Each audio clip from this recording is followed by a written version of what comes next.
Hello. Good morning, everyone. This is Sally Hemingway with the Department of Economic Development, and we are about to start our Series 3 of Opportunity Zones, the webinars that we've put together with guest speakers to help both zones and individuals who are interested understand more about this great new tool. Today's series is entitled Entrepreneurs and Opportunity Zones, Sparking Investment. And just a little bit of a reminder before we get started about the series that we've seen so far. We started out with an update on September 26th, where we did resources and specific actions, what we could do now as we await Treasury's final rule on setting up funds, and what others are doing. On October 3rd, we had Investors and Deal Flow, a series about marketing your zone. Today, obviously, is Entrepreneurs and Opportunity Zones, Sparking Investment. And next Wednesday, we'll complete our four-part series with Fund Management and the Treasury Regs. Today's presenters include Ross Baird, who's the president of Village Capital, and our own Bill Anderson, who's the executive director of the Missouri Technology Corporation. I'm going to turn it over to Bill now. He'll introduce his special guest, and we will begin today's webinar. Thank you again, all, for attending. Thank you, Sally. Good morning, everyone. This is Bill Anderson with the Missouri Technology Corporation. Thanks again for joining. Just as Sally mentioned, there's one more webinar in this series next Wednesday at 11, where we'll have some additional guest speakers on Treasury Regs. But today we're talking about really how to utilize opportunity zones really to drive entrepreneurship and investment in our low-income urban and rural communities. And so we're really lucky this morning to have with us Ross Baird, the founder and president of Village Capital. Ross developed the concept for Village Capital in 2009, and he's expanded that program worldwide to really reach out to entrepreneurs that are kind of underestimated and underserved, and he does great work. He's also currently serving as an innovator in residence at the Kauffman Foundation, and he has also been a big proponent of how to really use the Opportunity Zone tool as a way to encourage strategies that empower entrepreneurs across our country. So with that, I'd like to turn it over to Ross to give his thoughts on how we use this new tool to help our entrepreneurs. And he will speak for the first portion, and then we'll have a brief Q&A with him before he has to jump off the call at 11:30. So Ross, thanks for joining us, and I turn it over to you right now. Great, thanks, Bill. Thanks so much for having me here. It's great to be on the line with you guys. So I am bringing two different lenses to this discussion. The first is I started a investment firm, Village Capital, that's been primarily focused on investing in entrepreneurs that are underserved by the capital market. So we've invested in about 100 businesses across the country, including a few in Missouri over the last 5 years. And when you look at where capital flows, about 80% of startup investment goes to 3 states, New York, Massachusetts, California. Missouri's not one of them. About 2% of startup investment in 2016 went to women. About 1% went to people of color. We've designed a different investment process, and we've invested about 90% of our capital in not those 3 states, about 40% of our capital in women founders, and about 30% of our capital in founders of color, and the investment results are outperforming benchmarks. So we think that being able to get capital into entrepreneurs building businesses that the mainstream market is overlooking is both a good business strategy and really, really important for our society to have more people feel like they have a fair shot.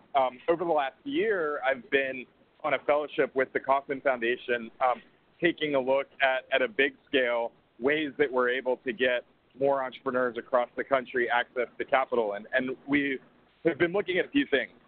First, does capital really matter? A lot of people would say, well, it's not about whether or not you can raise capital. It's about the quality of the business. We looked at thousands of companies, a data set of thousands of companies that were trying to raise capital over the last 10 years, and it turns out companies that were successful raising the capital that they sought were growing 30% faster in revenue and creating 50% more jobs than companies that tried to raise capital and were unsuccessful. There is a relationship between raising capital and success. This is all worth it. And second thing we looked at was 81% of businesses don't raise financing from a formal capital institution, whether it's a venture capital firm or a bank. And so the businesses that can access capital are succeeding, yet 4 out of 5 businesses are not successful raising capital. And so we're very interested in opportunity zones as a tool that can focus capital on entrepreneurs that can't currently access it. What I might do is walk through a few of my thoughts around how to use opportunity zones to get capital to these entrepreneurs in the 81%, some things we're noticing across the country, and then turn it over to questions. Does that sound good, Bill? That'd be great. Thank you. So I've probably seen 100 plans for Opportunity Zone funds over the last few months that are coming out, and almost all of them are entirely real estate focused. And I think the vast majority of conversation, the vast majority of capital has been talking about real estate and Opportunity Zones. Investing directly into companies and entrepreneurs is part of the intent of the legislation. It was talked about when the bill was going through, but I haven't yet seen too many strategies that are focused on getting capital directly into operating businesses. I think the reason why that's the case is for some people, it's very easy to understand how a real estate project that is physically in a zone would qualify. If you invest in a operating business that is in an opportunity zone, the business has to be located in an opportunity zone, and to get the full tax benefit, the business has to stay in an opportunity zone over the course of your investment, which most investors are projecting 10 years. For certain types of businesses that are moving frequently, investors might get worried about the risk of that business moving out of a zone, and so that's one certainty around 10 years in the zone is one reason why investors are not as interested, I think, in operating business. I think the second is one of the things that we have not seen from the regulators yet is clarity around what happens with interim gains from investment in operating business. So let's say I invest in a medical device company in an opportunity zone in St. Louis. The company does very well. It grows. It creates jobs. That's wonderful. Let's say it gets acquired in 5 years by a large pharmaceutical company. We make money off of that. That's wonderful. We don't know as an investor whether we're able to reinvest that interim gain in a new business in St. Louis and continue to keep the tax advantage. Clarity has been much more straightforward around real estate, but there are open questions around interim gains for businesses. So I'd say those are probably the two primary reasons why we haven't seen as much around investment into businesses, into direct operating businesses as we would like. I think the risk, though, is there is a promise of opportunity zones that you can revitalize economically distressed community. There's a risk that a real estate-only strategy that doesn't actually invest in businesses that are operating in the communities will perhaps in some cases accelerate gentrification or accelerate displacement. Investing into operating businesses we think is worth pursuing because you can actually create wealth for people who are building businesses in these communities. So I want to talk through the bad news first. I want to talk through a couple of things that do give us optimism around investing directly in businesses and opportunities. So the first thing is a lot of investors in general are hesitant to invest in, and I talk to investors across the country. It takes longer typically for a business in the Midwest to grow and mature than it does for a business in San Francisco or Boston or a tech hub. I think, and we are seeing, Kansas City businesses are more reliably profitable than San Francisco businesses, but they grow much more slowly. One of the things as we talk to investors interested in opportunity zones, the 10-year holding period where you receive the full tax advantage by holding the businesses for 10 years, we view that as a feature, not a bug, and it actually gets investors interested in perhaps providing more patient capital to growing businesses in Missouri than perhaps they otherwise would before the legislation. So I do think a lot of industries where Missouri has competitive advantages, like healthcare, like transportation, like advanced manufacturing, where businesses are capital intensive and take a longer time, but the opportunities and benefits may fit itself well with. I think the second thing is some of the most interesting funds I've seen are combining direct investments in entrepreneurs with real estate investments. So for example, when we see neighborhoods or communities where entrepreneurs are able to play a role in revitalizing the neighborhood, it usually happens because there's some density. We know that density of entrepreneurial activity is a force multiplier that increases success. So, we talked to 100 companies, and we said, would you move into an opportunity zone nearby if you're not in an opportunity zone if we put $1 million of investment into your next round of funding? 76% said that they would. And these are ones that are not currently in opportunity zones. Would you move if we put more than $5 million of investment into your next round of investment out of a hypothetical opportunity fund? 100% said they would. And so as you are thinking about your entrepreneurial ecosystem in your community, very often communities are fragmented, and you have this great company here, you have this great company here, you have this great company here, but they're all kind of operating in isolation or silos. And so thinking about a community investment strategy where, let's say, we invest in a block, and we invest in the real estate in the block, but we also are able to invest in a mix of businesses in the community, businesses that might move the community out of the same portfolio. I'm seeing some interesting strategies where people are taking a portfolio approach to those types of investments, and I do think that has a lot of promise. The final thing that I think is a feature of the opportunity zone. So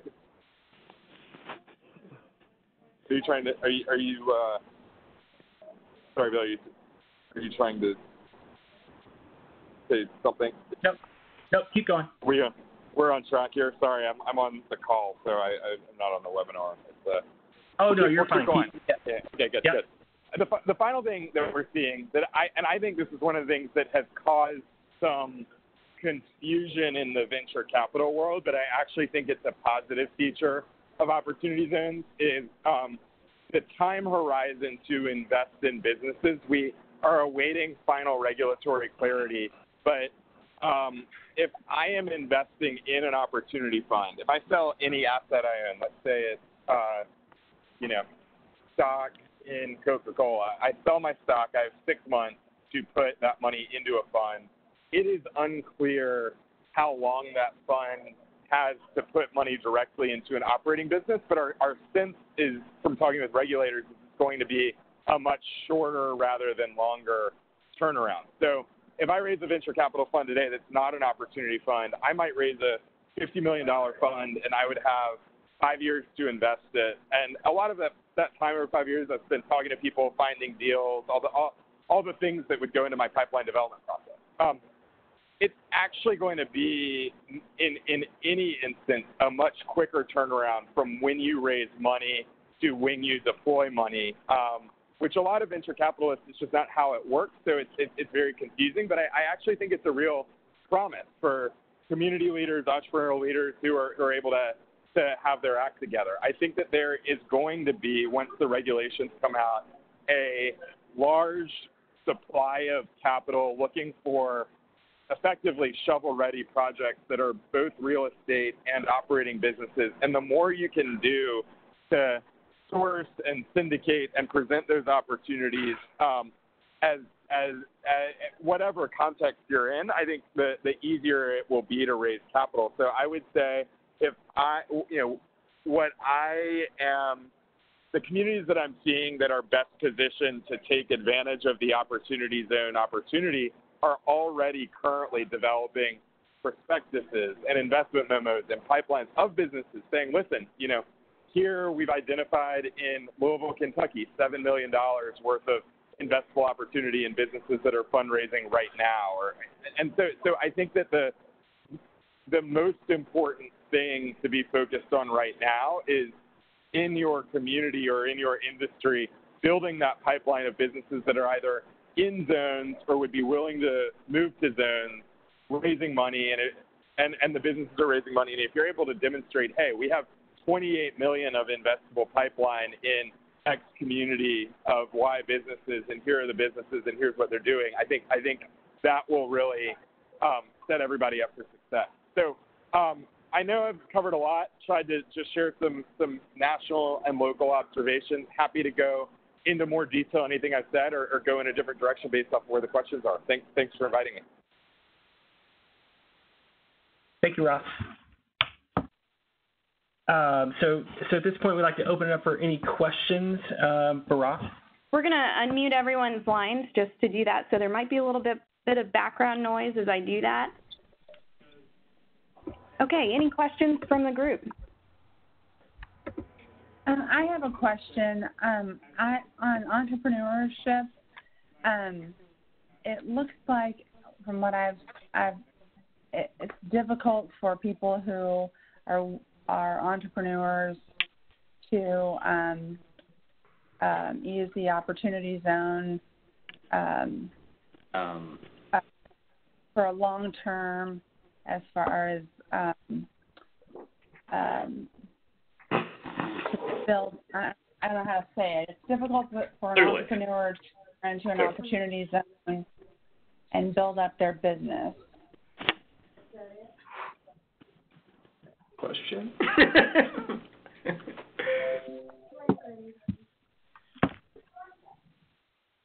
Yeah, so Ross, maybe you could talk about that. Like, how can folks who are thinking about an entrepreneurial strategy, how can they use this tool to make it easier for entrepreneurs to access those types of funds? Yeah, so I mean, one of the things that is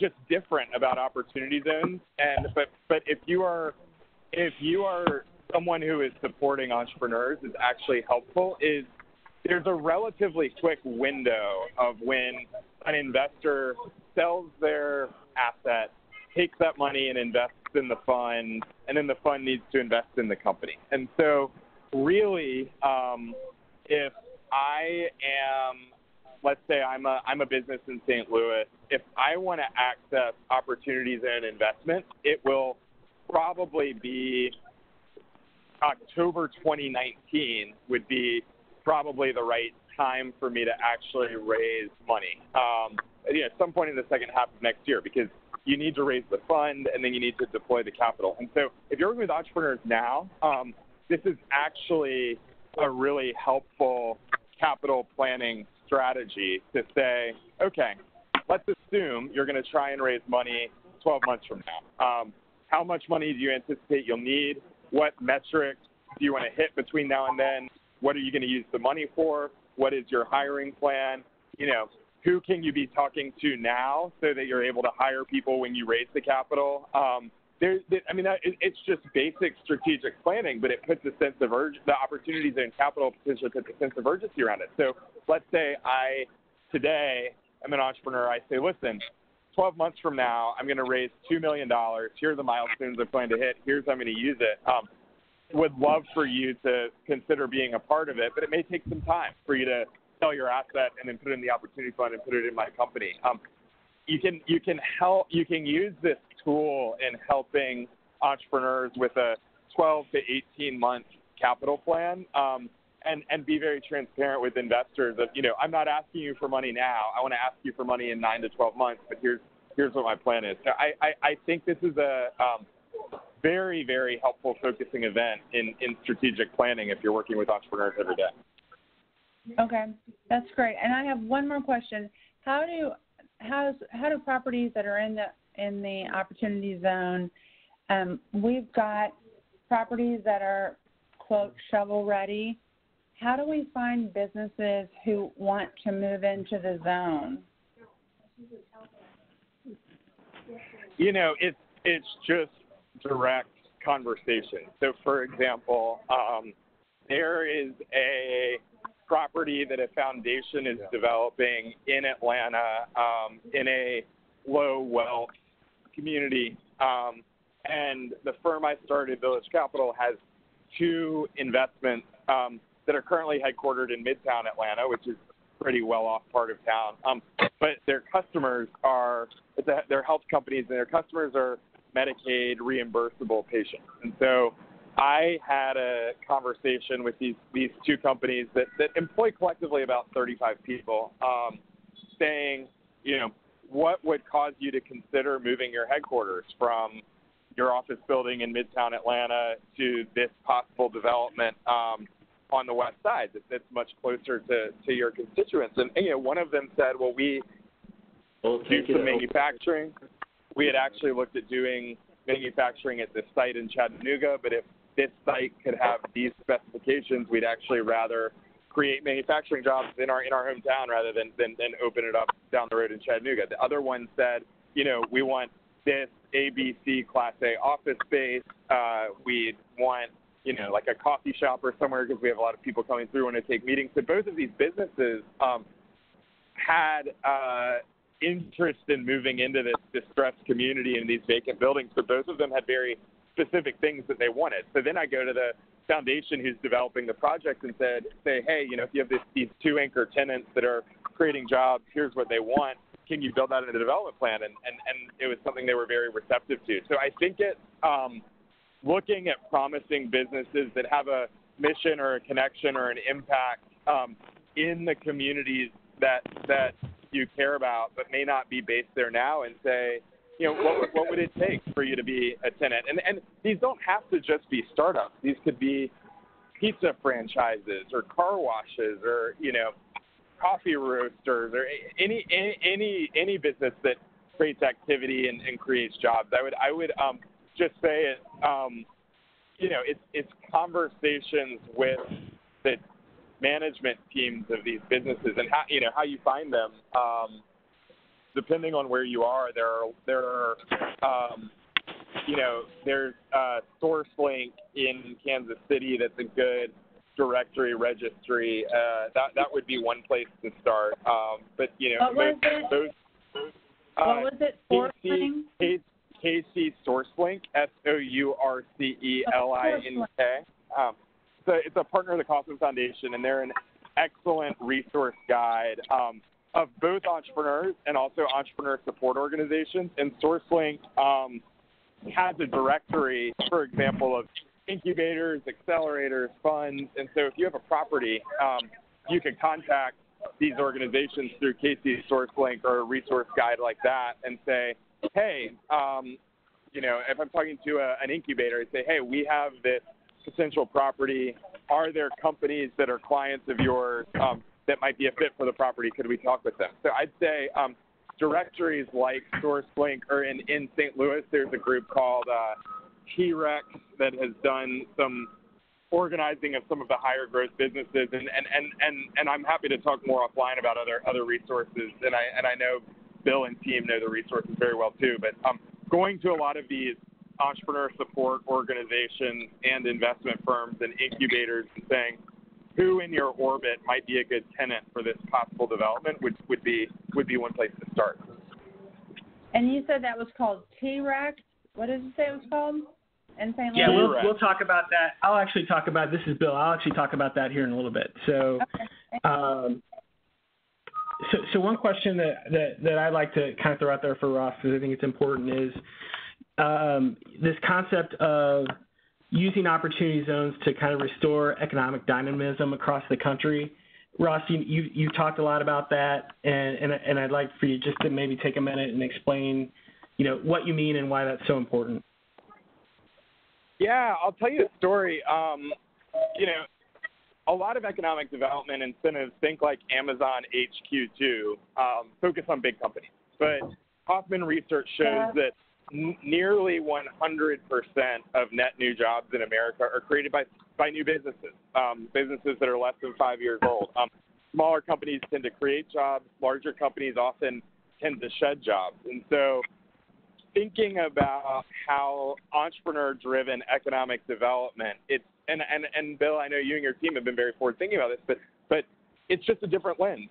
Typical politician at a ribbon cutting saying, we brought this one plant that brought 200 jobs to our village. It's much harder to say we helped 100 businesses create 2 jobs this year, and maybe they'll create 2,000 jobs in 5 years, but it's much more sustainable for an economy. So I'll tell a story of probably the best demonstration of what opportunity zones can do that I've seen in the country.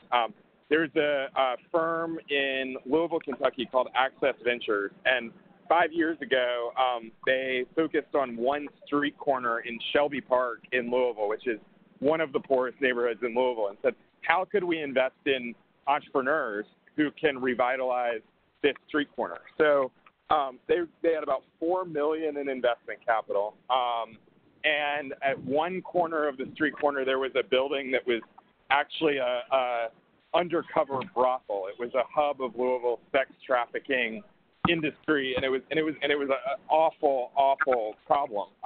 They acquired that building, and they made a loan to start a bakery that employs women who used to work in the sex trafficking industry and pays living wage jobs.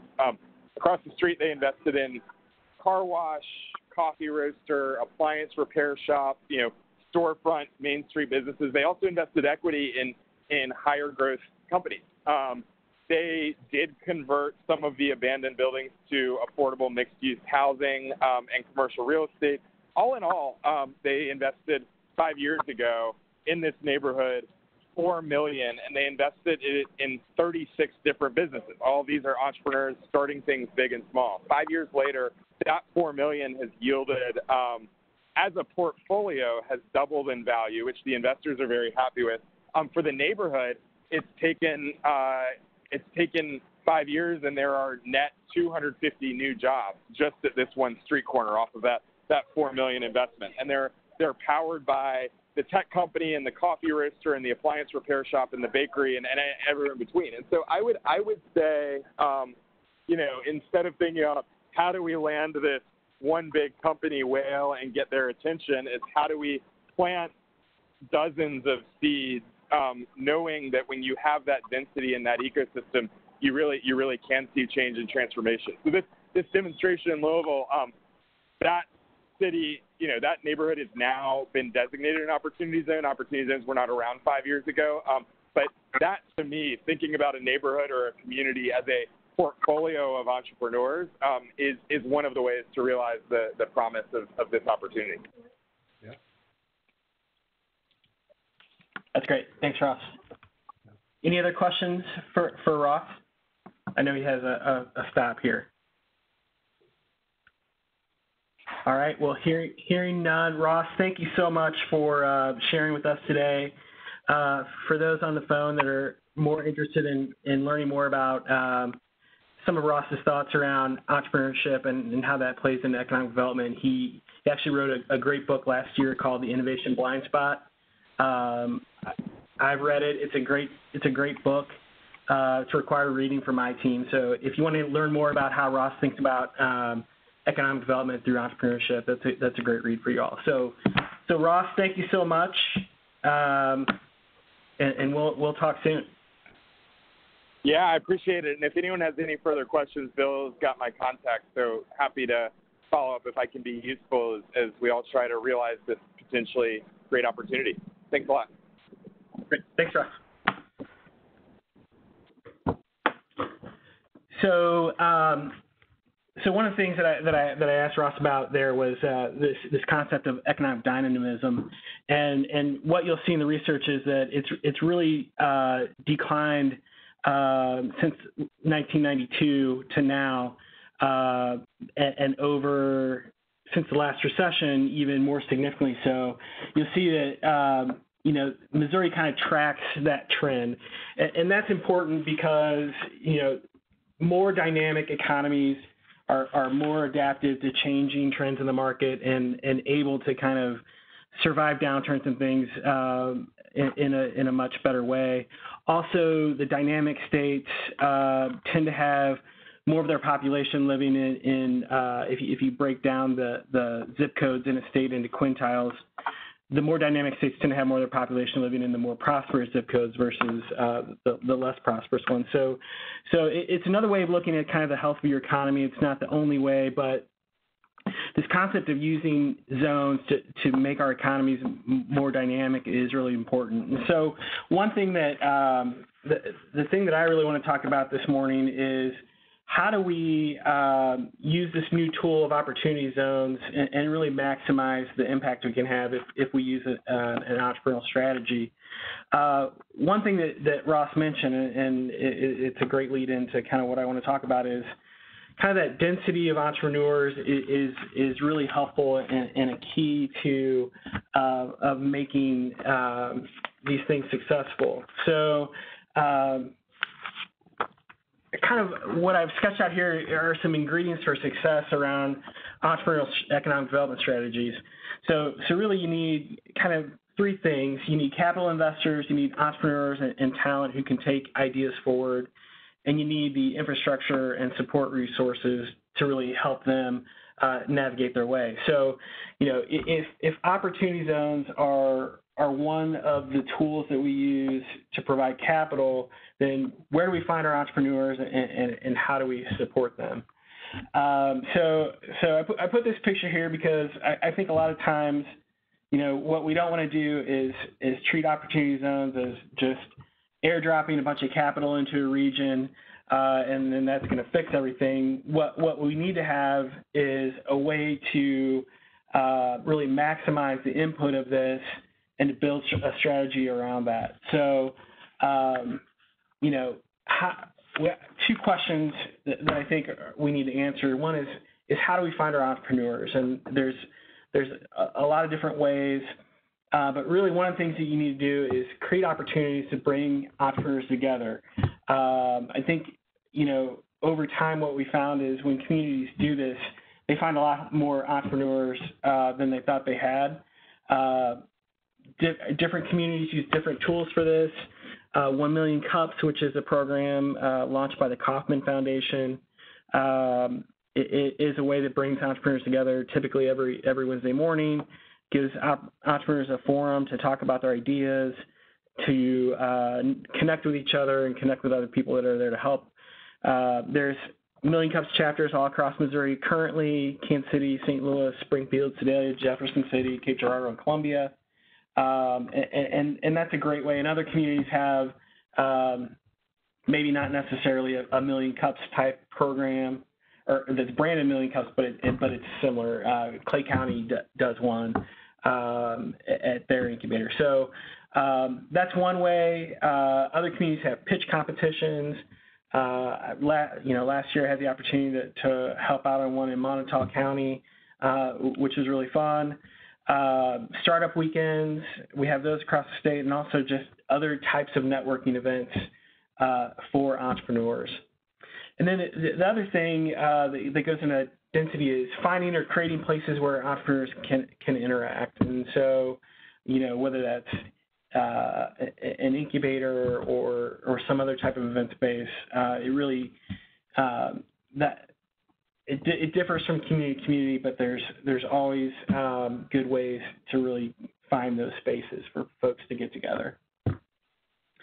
The other thing that goes into really building an ecosystem that can help entrepreneurs thrive is putting in place an infrastructure to support them. And when I use the term infrastructure, I use it a lot more broadly than just kind of bricks and mortar and being place-based. But programmatically, what types of tools can your community provide that can help entrepreneurs through a long and difficult and oftentimes lonely process of getting their business or their idea to market. So, things that we have here in the state through Missouri Technology Corporation, we have a series of innovation centers across the state. There's 9 of them.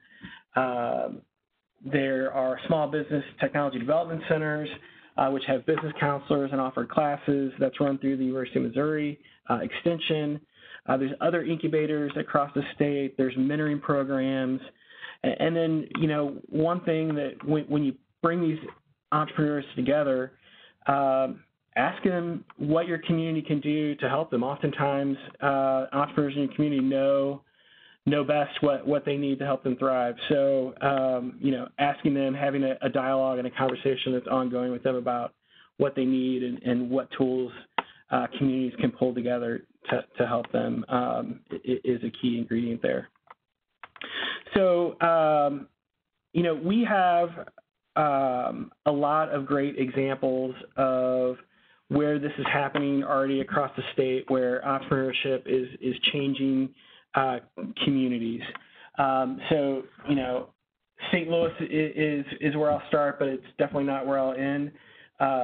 If you've been to the Cortex district and you were there 10 years ago and you go there today, it's a completely different place, all driven around creating place around entrepreneurship and innovation to really grow.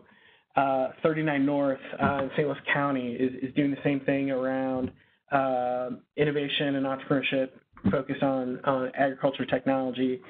T-Rex downtown, as Ross mentioned, is another place that's bringing people and creating a focal point in the community around entrepreneurs and innovation. All 3 of those, by the way, are in designated opportunity zones. In Kansas City, there's places all over Kansas City sprouting up to create these communities of entrepreneurs. PlexPod has 4 locations, or has 3, is working on 4.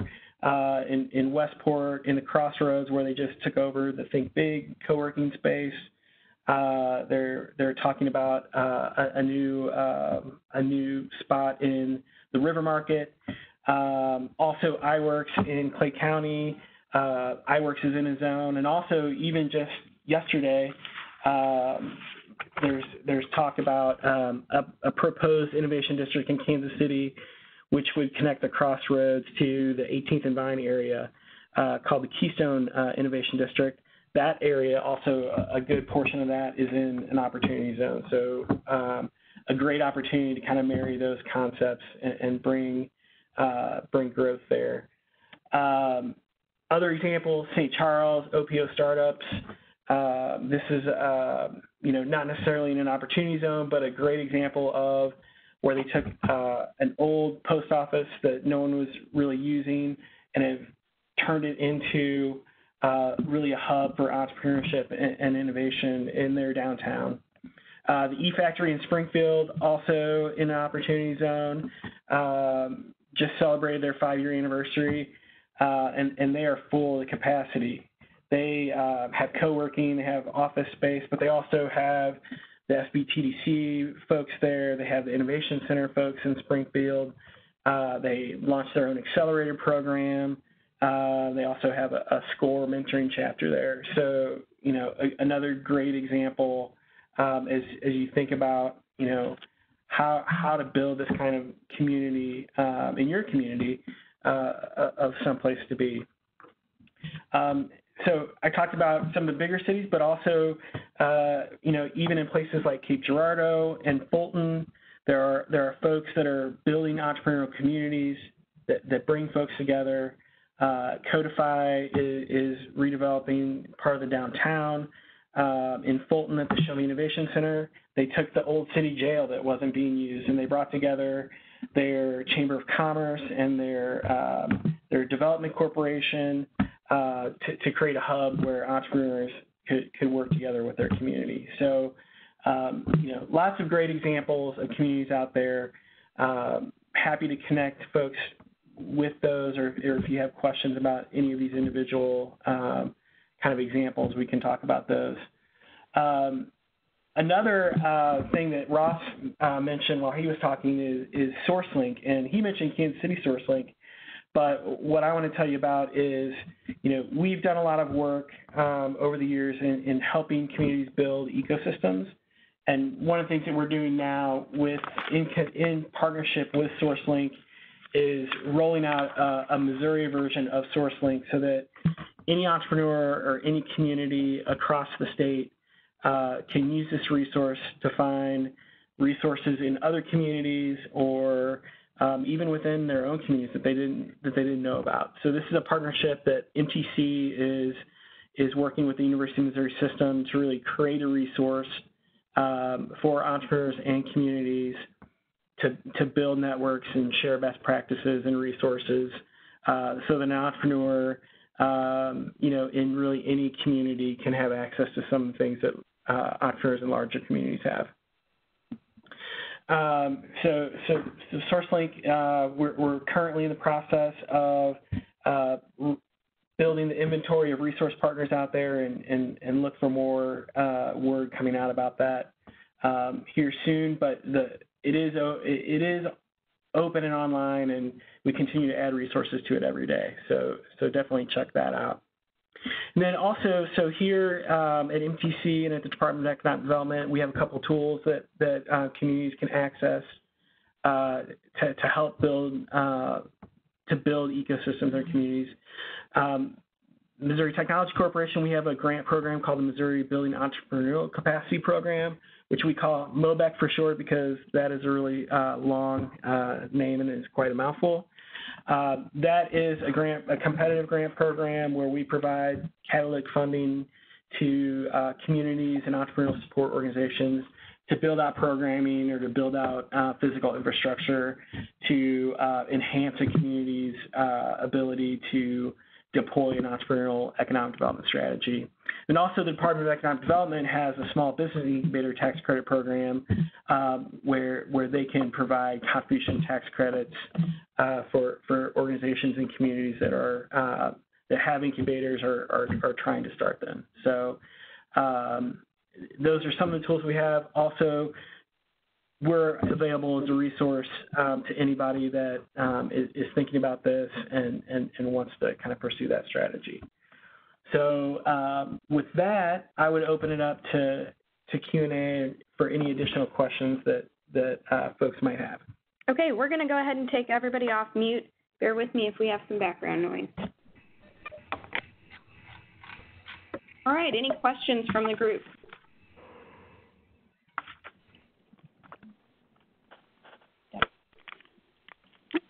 Good morning. This is Pedro Zamora with the Hispanic Economic Development Corporation in Kansas City. Hey, Pedro. How are you? I'm well, thank you. I'm sorry I joined late, but I was very excited to see the incubator systems that you had presented there. Forgive me if I don't know the proper channels to communicate the activities we have going on in Kansas City in Census Tract 153. We were funded by the Economic Development Administration under the Department of Commerce, $1.6 million to do a low-income, multilingual incubator. How do I get this information to your team to help us track this progress? You can send it. You can email it directly to me, and I can help get that to the right folks. Okay, great. Thank you. Yep. About opportunity zones, more about entrepreneurs.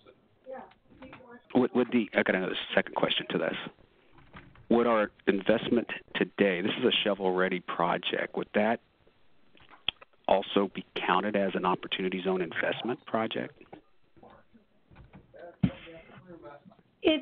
The opportunity zone investments this is Sally Hemingway, the opportunity zone investments that can take advantage of the benefit are those that are derived from a capital gain. Yes. But the idea is that it will take both public and private dollars to create economic growth in the zones. So any investments that you all make as a result of the activities that you would normally undertake as part of the plan to redevelop the zone certainly are beneficial. They may not be subject to the actual benefits that you gain as a result of being an investor in a fund that is trying to delay or even in some cases avoid the otherwise income tax that they would pay on that capital gain. So certainly other investments are very important to go along with it, and obviously capital drives capital. So as you're advertising your zone, as you're marketing your zone, as you're talking to other investors that may come into your fund, or if you're talking to businesses that may grow or move into your zone, you certainly want to include in your marketing any and all investments that you all have made because capital does drive capital. Thank you.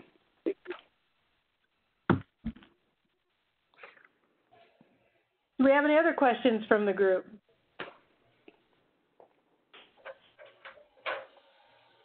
Okay, well, if you want to contact Bill Anderson here at DED, please do, and he can get you in contact with Ross Baird.